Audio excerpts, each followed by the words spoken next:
శ్రీ సరస్వతి శిశు Mandir railway colony నందు శుక్రవారం చదువుల తల్లి సరస్వతీదేవి జన్మదినం సందర్భంగా వసంత పంచమి కార్యక్రమం శాస్త్రోక్తంగా నిర్వహిస్తున్నట్లు డిస్ట్రిక్ట్ అధ్యక్షులు సమితి కార్యదర్శి జీవీ సురేష్ బుధవారం తిరుపతి ప్రెస్ క్లబ్లో జరిగిన మీడియా సమావేశంలో తెలిపారు. 3 సంవత్సరాల నుంచి 5 సంవత్సరాల వయసు కలిగిన బాలబాలికలకు అక్షరాభ్యాసం నిర్వహిస్తున్నట్టు చెప్పారు. ఈ కార్యక్రమాన్ని ఇస్కాన్ రామకృష్ణ మిషన్ ఆధ్వర్యంలో జరుగుతుందన్నారు.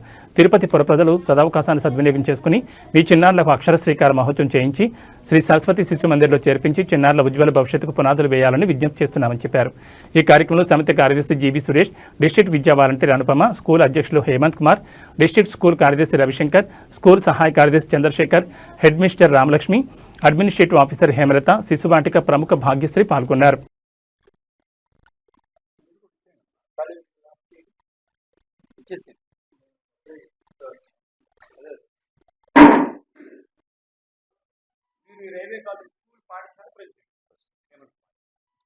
అందరికీ నమస్కారం. శ్రీ సరస్వతి శిశు మందిర్ ఉన్నత పాఠశాల రైల్వే కాలనీలో ఉంది. ఈ పాఠశాల గురించి వివరాలన్నీ కూడా విద్యాభారతి అనుగుణంగా ఏ విధంగా మనం పాఠశాల నిర్వహిస్తున్నామో ఆ విషయాలన్నీ కూడా రవికుమార్ గారు మీకు ఇదివరకు తెలియజేశారు. అయితే కొత్తగా దీంట్లో యాడ్ చేయాల్సింది ఏమంటే, అక్కడ స్కూలు ఏ కార్పొరేట్ స్కూల్కి తగ్గని స్థాయిలో సౌకర్యాలన్నీ సమకూర్చడం జరిగింది.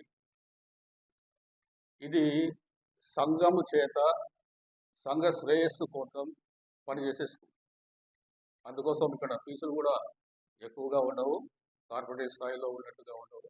చాలా తక్కువ ఫీజులే స్కూల్ ఫీజులు తీసుకొని మంచి విద్యాబోధన, భారతీయతని సంస్కృతిని ప్రతిబింబించే విధంగా విద్యాబోధన జరుగుతుంది.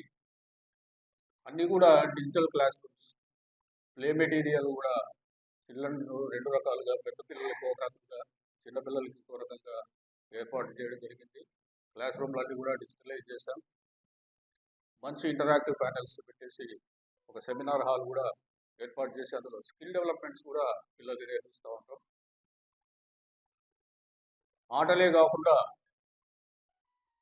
సంస్కృతి గురించే కాకుండా, సంగీతం గురించే కాకుండా, చిత్రలేఖనం కానీ ఇటువంటి కార్యక్రమాలన్నింటినీ కూడా ఏర్పాటు చేసి అందులో వ్యవసాయానికి సంబంధించిన విషయాలను కూడా తెలియజేసే విధంగా స్కూల్ పైన మిద్దె తోటల పెంపకంలో కూడా పిల్లల చేత కార్యక్రమాలు జరిపిస్తూ ఉంటాం.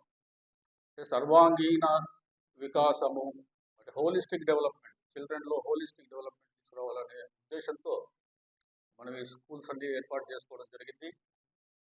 ఇందులో పిల్లలందరినీ చేర్పిస్తే మంచి పౌరులుగా, దేశానికి ఉపయోగపడే మంచి పౌరులుగా మనం తయారు చేసుకోవచ్చు. ఈ స్కూల్ నుంచి బయటకు వచ్చిన పిల్లలందరూ కూడా మంచి ఉన్నత పదవిలో ఉండి సంఘం కోసం పనిచేస్తూ ఉన్నారు, సంఘ శ్రేయస్సు కోసం పనిచేస్తున్నారు. మన శిశు మందిర్ రైల్వే కాలనీ తిరుపతిలో 23వ తేదీ జనవరి శుక్రవారం జరగబోయే వసంత పంచమి సందర్భంగా ఈరోజు ప్రెస్ మీట్ పెట్టడం జరిగింది.